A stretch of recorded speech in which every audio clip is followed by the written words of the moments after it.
سرکار نے جانے نہ دیا۔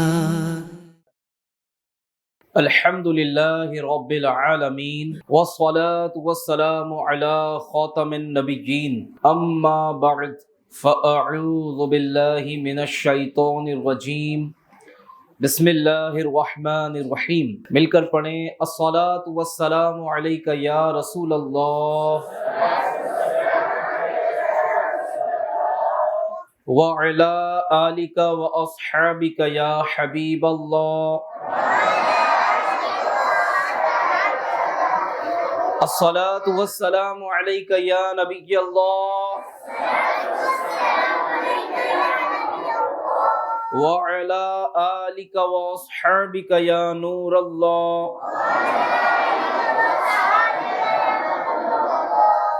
پیارے پیارے نبی محمد عربی صلی اللہ علیہ وآلہ وسلم کا فرمان ہے انما الاعمال بالنیات، اعمال کا دار و مدار نیتوں پر ہے۔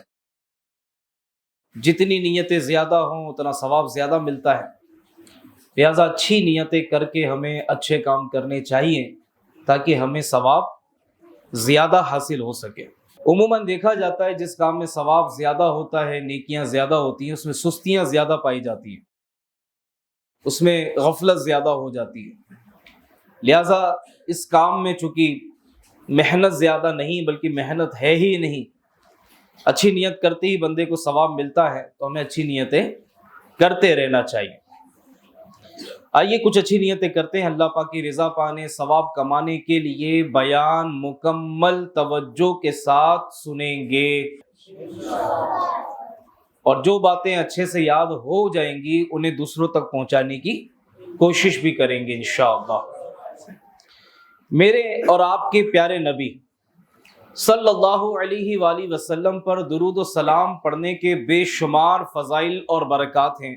مشہور صحابی رسول حضرت ابو ہریرہ رضی اللہ تعالیٰ عنہ سے روایت ہے، اللہ پاک کے آخری نبی رسول ہاشمی مکی مدنی محمد عربی صلی اللہ علیہ وسلم نے فرمایا، جو میری قبر کے پاس مجھ پر سلام عرض کرے اللہ پاک اس پر ایک فرشتہ مقرر فرمائے گا جو مجھ تک اس کا سلام پہنچائے گا اور اس کی دنیا و آخرت کے کاموں کی کفایت بھی کرے گا، اور اس کے ساتھ ساتھ میں اس کا گواہ ہوں گا، یعنی یہ فرمایا کہ میں اس کی شفاعت کروں گا۔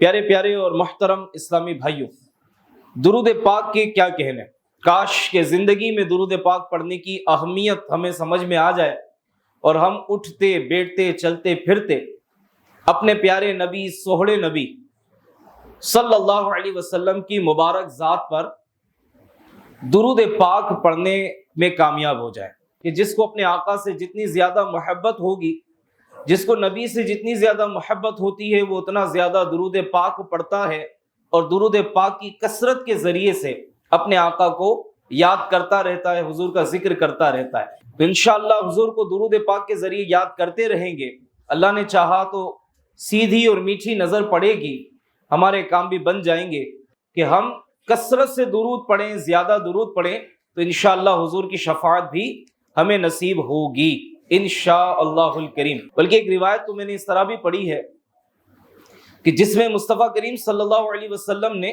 یہ بھی ارشاد فرمایا، جو مجھ پر جتنا زیادہ درود پڑتا ہے میں اسے اتنا زیادہ پہچانتا ہوں۔ کتنی خوبصورت اس میں بات ہے نا۔ اگر ہم چاہتے ہیں کہ حضور علیہ السلام کی ہم توجہ میں رہیں، حضور تو ہر غلام کو پہچانتے ہیں، ہماری ماں سے زیادہ ہمیں جانتے ہیں، ہر امتی کو پہچانتے ہیں، جانتے ہیں، بلکہ ہمارے دل میں گزرنے والے خیالات سے بھی ہمارے آقا واقف ہیں، ٹھیک ہے، کوئی چیز چھپی ہوئی نہیں ہے ان سے۔ لیکن کتنی پیاری بات ہے کہ جو جتنا زیادہ درود پڑے گا حضور اسے اتنا زیادہ پہچانیں گے۔ تو حضور کی بارگاہ میں حاضری لگانے کا بھی آسان طریقہ ہے۔ اللہ پاک ہم سب کو توفیق دے کہ ہم روزانہ کم سے کم 313 بار درود پاک پڑھنے والوں میں شامل ہو جائیں۔ پڑھیں گے انشاءاللہ، باواز بلند درود پاک پڑھیں۔ صلو علی الحبیب صلی اللہ تعالی علی محمد صلی اللہ علیہ وآلہ وسلم۔ پیارے پیارے اور محترم اسلامی بھائیوں، جو آج ہفتہ وار سنت و اجتماع میں مختلف مقامات سے تشریف لائے ہیں، آج کے ہفتہ وار اجتماع کا جو ٹاپک ہے بڑا ہی اہم ہے۔ یوں کہہ لیجئے کہ ایک ایسا سبق ہے کہ شاید ایک بہت بڑی تعداد اس سبق کو بھول چکی ہے، اور اسے بھلانے کی وجہ سے آج ہم غفلت کا شکار ہیں۔ اس سبق کو بھلانے کی وجہ سے نیکیوں میں سست ہوتے چلے جا رہے اور دنیا چھوڑے نہیں چھوٹ رہی۔ جی ہاں، ایک بہت بڑی یوں سمجھے کہ غفلت کی وجہ یہ ہے جو آج میں آپ کی خدمت میں بیان کرنے لگا ہوں۔ آج کا ہمارا بیان کا ٹاپک ہے فکر آخرت کرنی ہے ضرور۔ آج کا جو ہمارا ٹاپک ہے وہ فکر آخرت سے متعلق ہے۔ اللہ کریم ہمیں آخرت کی فکر نصیب کرے۔ اللہ والے جنہوں نے اپنی زندگی، تمام تر زندگی اللہ کی اطاعت و فرما برداری میں گزاری، عبادت میں، ریاضت میں، نمازوں میں، تلاوت قرآن میں، یعنی یہ وہ حضرات کے جن کی راتیں قیام میں اور دن روزوں میں گزرا کرتے تھے، جب ان کی سیرت کو پڑھتے ہیں تو پتہ لگتا ہے کہ یہ عبادت بھی زیادہ کرتے تھے اور اللہ سے ڈرتے بھی زیادہ تھے۔ ان کے دل خشیت کے خزانے تھے، ان کے دلوں میں اللہ کا خوف تھا۔ اور آج اگر ہم اپنا جائزہ لیتے ہیں تو نیکیاں ہم سے ہو نہیں پاتی، اس کے بعد بھی نہ خوف خدا ہے، نہ آنکھوں میں آنسو ہیں، نہ قیامت کی فکر ہے، نہ قبر کی فکر ہے کہ ہوگا کیا ہمارا۔ میرے پیارے پیارے سائیں بھائیوں، پہلے ایک واقعہ میں آپ کو سناتا ہوں۔ ایک مرتبہ حضرت سیدنا عمر بن عبد العزیز رحمۃ اللہ تعالی علیہ خلیفہ سلیمان بن عبد الملک کے ساتھ کسی سفر کے لیے روانہ ہوئے۔ پہلے دور میں اونٹوں پر اور گھوڑوں پر سفر کیا جاتا تھا، اور خادموں کے ذریعے خیمے اور ضرورت کا سامان جہاں جانا ہوتا تھا وہاں پہلے ہی پہنچا دیا جاتا تھا، تاکہ وہاں پہنچنے کے بعد خیمے تیار نہ کرنے پڑیں، ساری چیزیں پہلے سے ہی تیار ہو چکی ہوں۔ چنانچہ خلیفہ سلیمان بن عبد الملک اور دیگر لوگوں نے اپنے اپنے خیمے آگے بھجوا دیے، مگر عمر بن عبد العزیز رحمۃ اللہ تعالی علیہ نے اپنا سامان اور خیمہ وغیرہ پہلے سے آگے نہ بھجوایا۔ جب منزل پر پہنچ گئے تو ہر شخص جو ہے وہ اپنے اپنے خیمے میں چلا گیا، لیکن حضرت سیدنا عمر بن عبد العزیز رحمۃ اللہ تعالی علیہ کہیں نظر نہیں آ رہے تھے۔ اس پر خلیفہ نے خادموں سے کہا کہ جاؤ انہیں تلاش کرو، وہ نظر کیوں نہیں آ رہے۔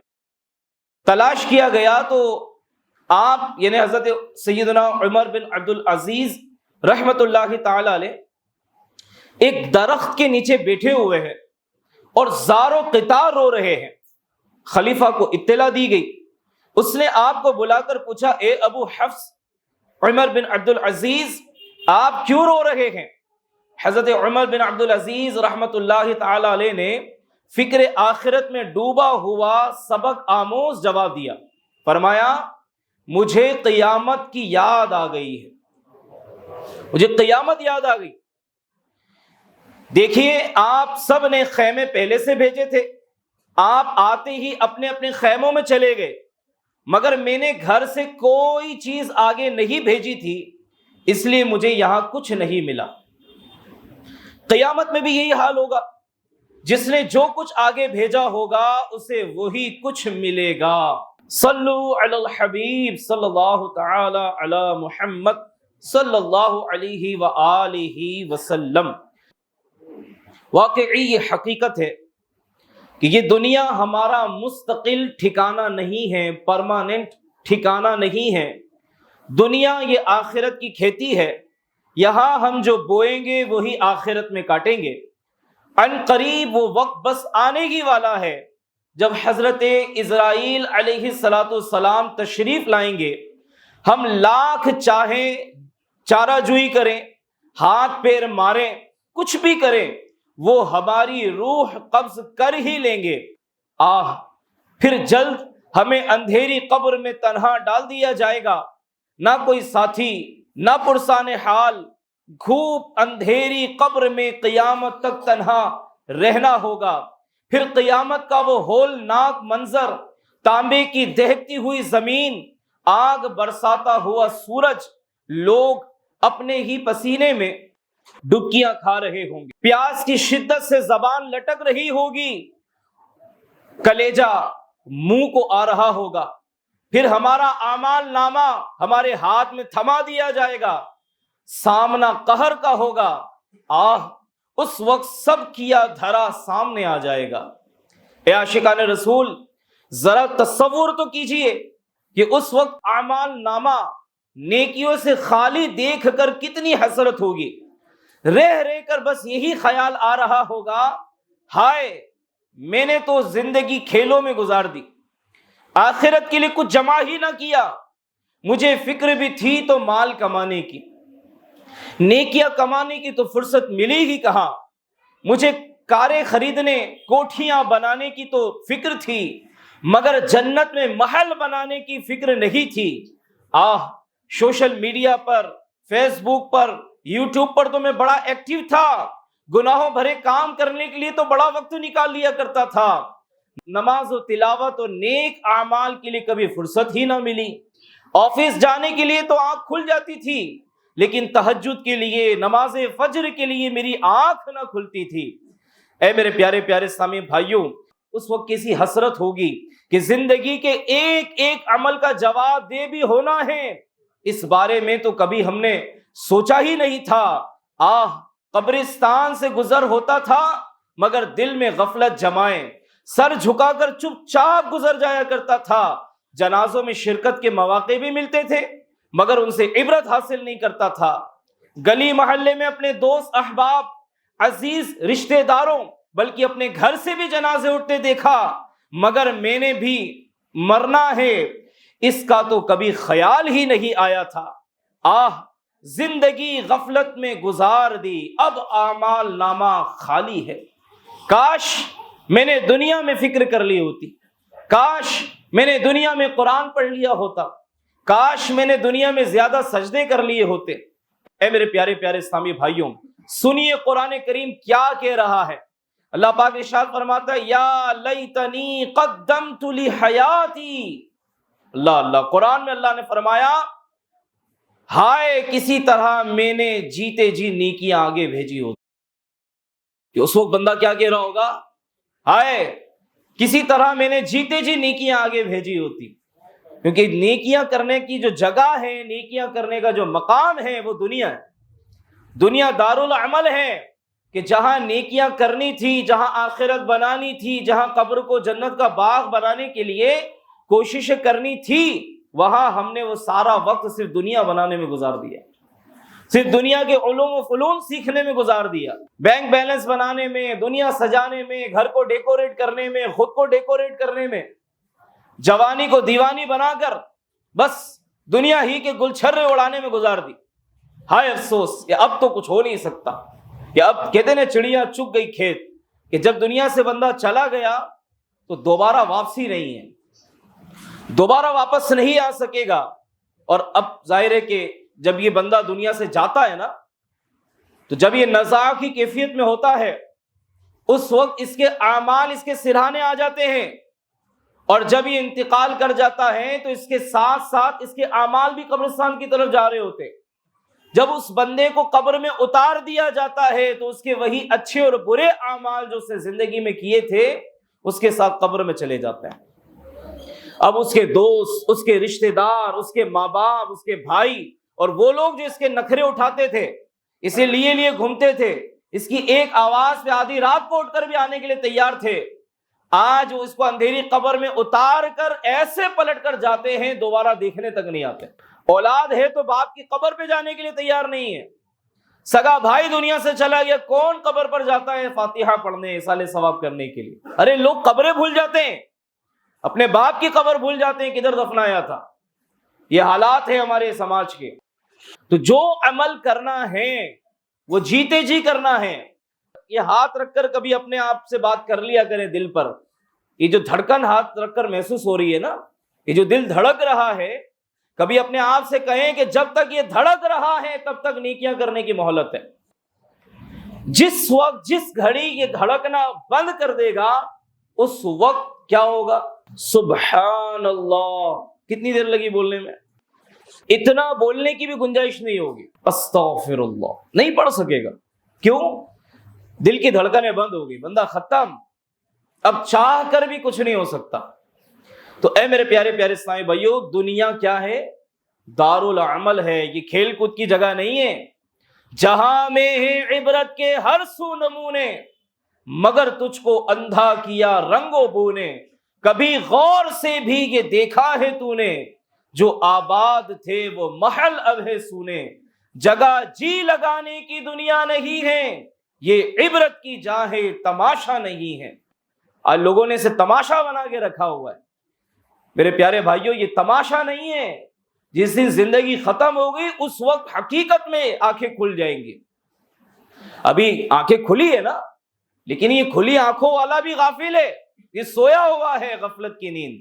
جب مرے گا اس وقت اس کی آنکھیں کھل جائیں گی، اس وقت اسے احساس ہوگا، ریئلائز ہوگا کہ یہ میں نے کیا کیا. 30 سال 40 سال 50 سال، جو 23 سال میں مر گیا اسے اپنی 23 سالہ زندگی پہ حسرت ہوگی کہ افسوس میں کچھ نہ کر سکا اپنی قبر کو جنت کا باغ بنانے کے لیے. افسوس ہوگا، حسرت ہوگی، ندامت ہوگی، اور اتنی شدت سے ہوگی میرے پیارے بھائیوں کہ اس وقت اس کا کوئی بیان نہیں کیا جا سکتا ہے. ذرا غور کریں، تصور تو کریں کہ اگر ہمارے سامنے لوگ جنت کی طرف جا رہے ہوں گے اور ہمیں روکا گیا حساب لینے کے لیے. ارے ہمارے سامنے ایسے لوگ بھی ہوں کہ جن کو بغیر حساب کے جنت کا داخلہ مل رہا ہوگا، جن پر رب کی خاص عنایتیں ہوں گی، جن کو جنت کا داخلہ مل رہا ہوگا، جن پر رب کی خاص عنایتیں ہوں گی.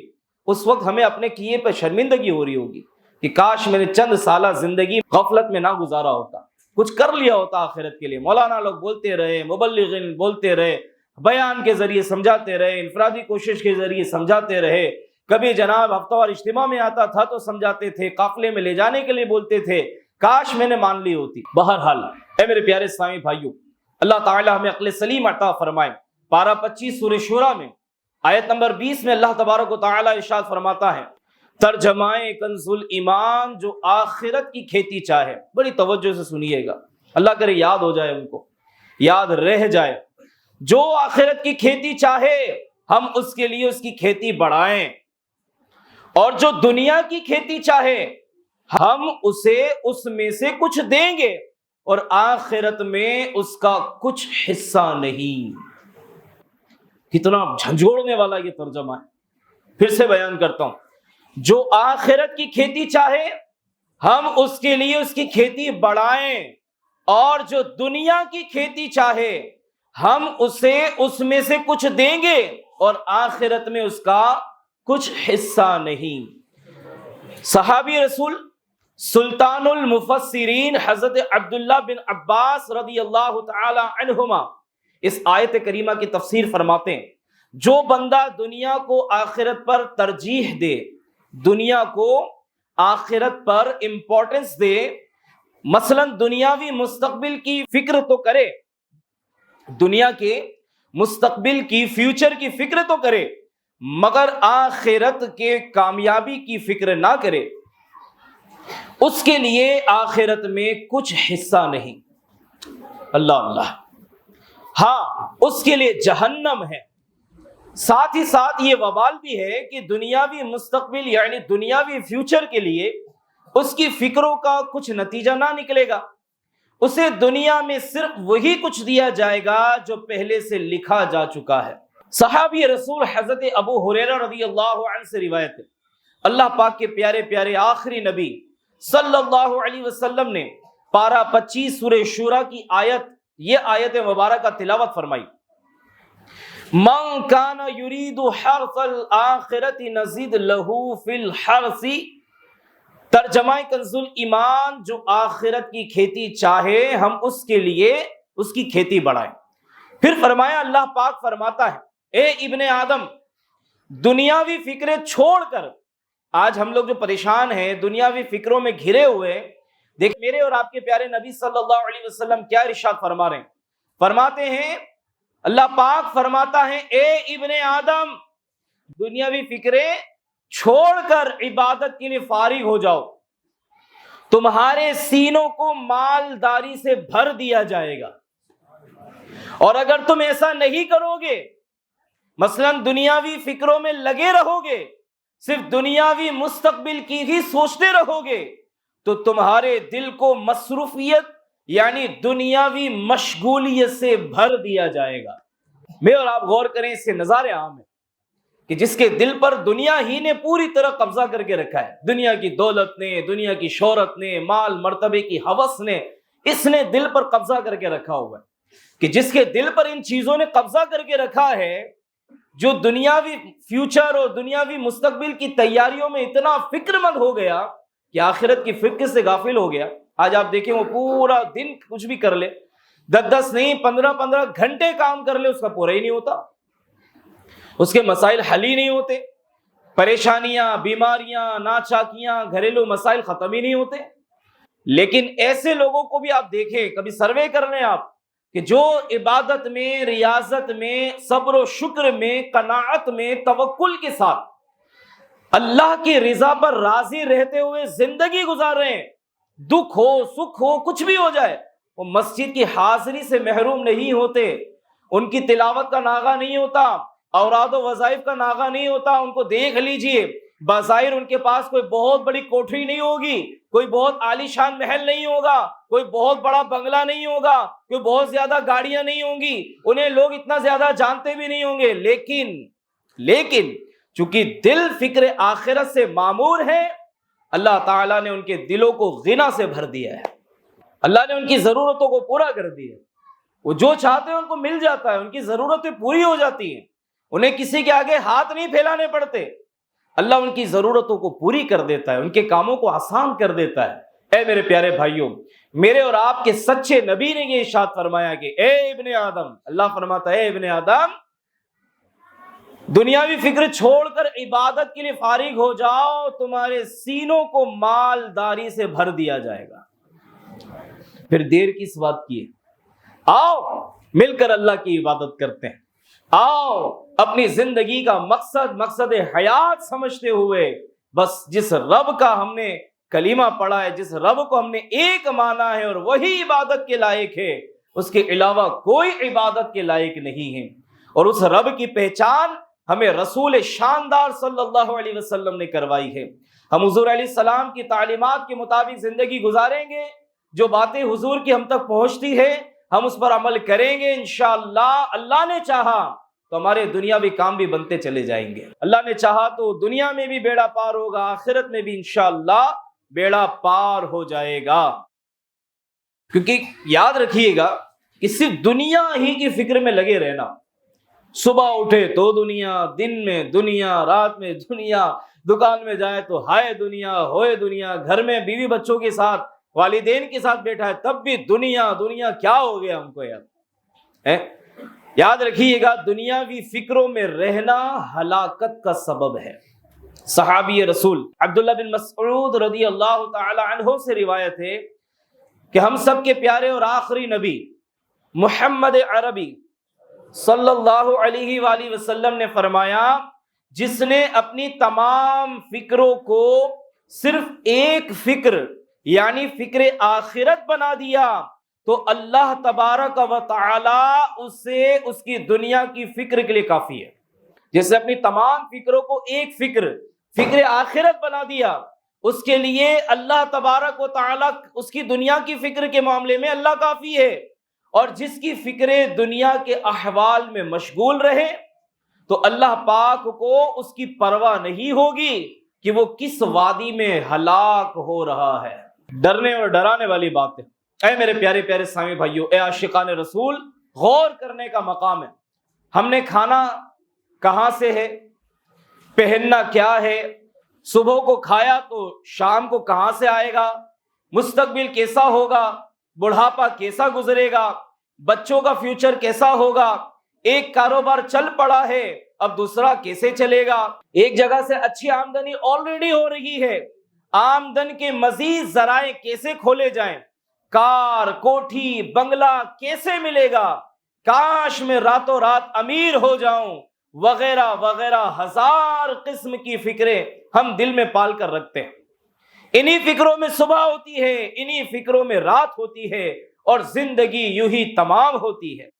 ہمارے آقا صلی اللہ علیہ وآلہ وسلم فرما رہے ہیں جو بندہ ایسی فکر چھوڑ دے، صرف ایک فکر آخرت اپنا لے کہ میں نے قبر میں، حشر میں، پل صراط پر کامیابی حاصل کرنی ہے، جنت میں جانا ہے، اللہ پاک کو راضی کرنا ہے، کیسے کر پاؤں گا، یہ ایک فکر اپنا لے، اللہ پاک اس کی ساری فکروں کے لیے کافی ہو جائے گا۔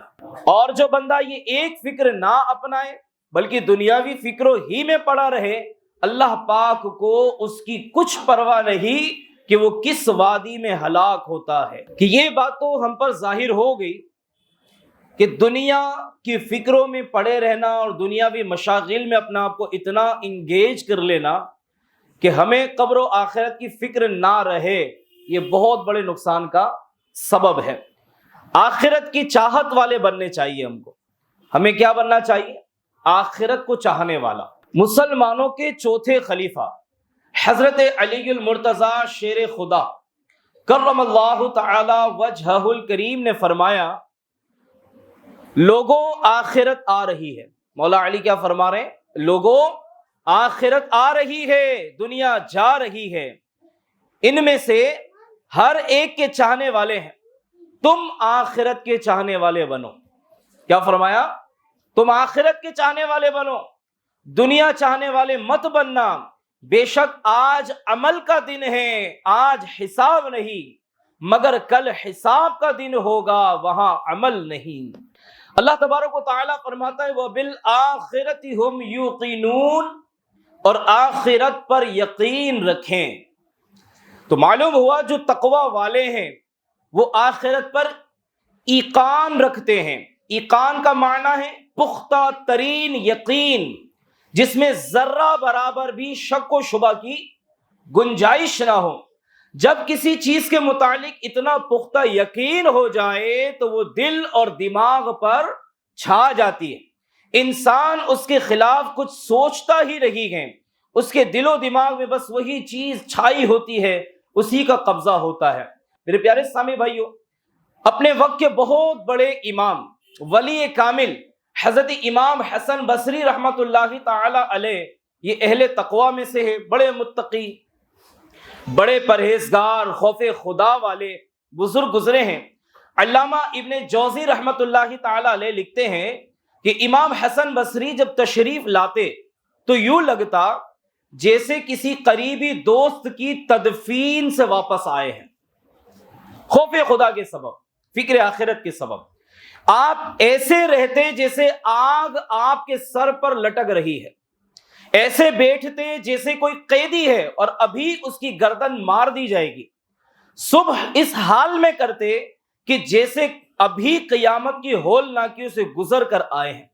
ایک مرتبہ کسی نے آپ سے حال پوچھا، آپ کی خیر خبر پوچھی، تو آپ نے فرمایا بیچ سمندر میں جس کی کشتی ٹوٹ جائے، کیا فرمایا؟ بیچ سمندر میں جس کی کشتی ٹوٹ جائے وہ بھی مجھ سے حالت میں بہتر ہے۔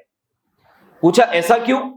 فرمایا میں گناہگار بندہ ہوں اور جو کچھ نیکیاں کر پایا ہوں وہ قبول ہوئی یا میرے منہ پر مار دی جائے گی، میں نہیں جانتا۔ یہ کن کا حال ہے؟ میں اپنے گفتگو کے شروع میں بول چکا، یہ ان کا حال ہے جن کی راتیں قیام میں گزری ہیں، جو خوف خدا سے روتے تھے، جو خوف خدا کے سبب جن کی روحیں پرواز کر جاتی تھی، یہ ان کی کیفیت ہے۔ اسے کہتے ہیں ایقان آخرت، یعنی آخرت پر ایسا پختہ یقین کہ شک و شبہ کی بالکل کوئی گنجائش نہ بچے، فکر آخرت دل و دماغ پر چھا جائے۔ آخرت پر ایسا پختہ یقین، ایسا ایقان مطلوب ہے۔ یہ اہل تقوی کا وصف ہے، جو متقی ہوتے ہیں، جو پرہیزگار ہوتے ہیں، جو اللہ سے ڈرنے والے ہوتے ہیں، ان کا یہ وصف ہے، ان کے اندر یہ خوبی ہوتی ہے۔ یقین مانیے اگر ہم بھی ایسا پختہ یقین ہمیں بھی نصیب ہو جائے تو دنیا کی ساری فکریں مٹ جائیں، ہمارا کردار بھی سنور جائے، اخلاق بھی سنور جائے، ہمارے اعمال میں بھی نیکیوں کا اضافہ ہوتا چلا جائے، گناہوں کی عادات بھی چھوٹ جائیں اور ہم صحیح معنوں میں نیک مسلمان بننے میں